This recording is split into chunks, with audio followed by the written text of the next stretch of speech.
Let me just reiterate and echo what has already been said and just reaffirm our commitment to work together.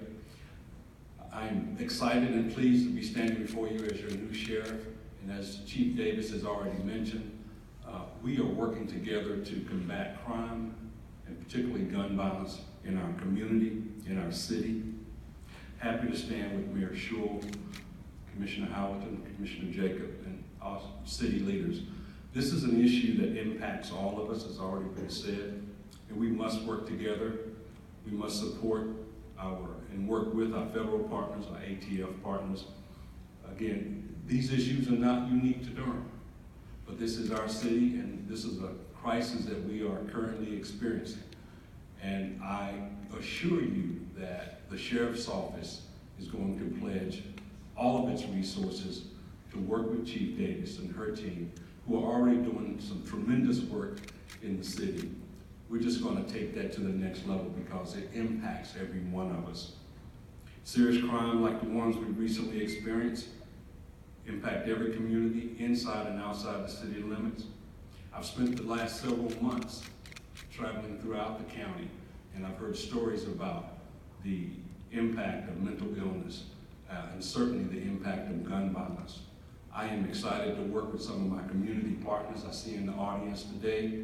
We're going to convene a conversation so we can talk about how we reach some of these young men and women who are engaging in these violent acts.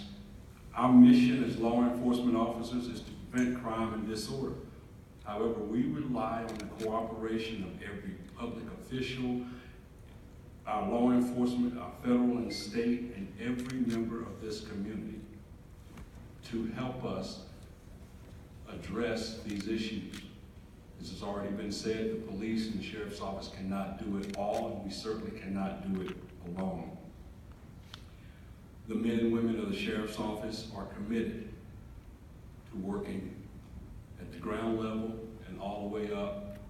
The Chief and I work constant meetings and will continue to do so and develop strategies that are effective at getting the guns off the street. Far too many guns are in our community. The mayor mentioned gun legislation. I've talked with our leaders in Raleigh about smart gun legislation and how we can minimize and hopefully limit the access that these young men and women have to these illegal weapons. And we have to start that process now.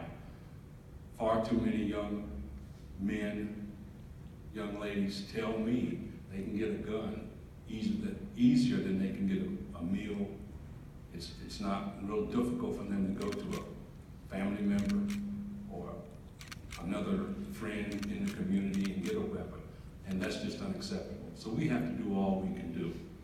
And I stand before you committed to do so. Thank you.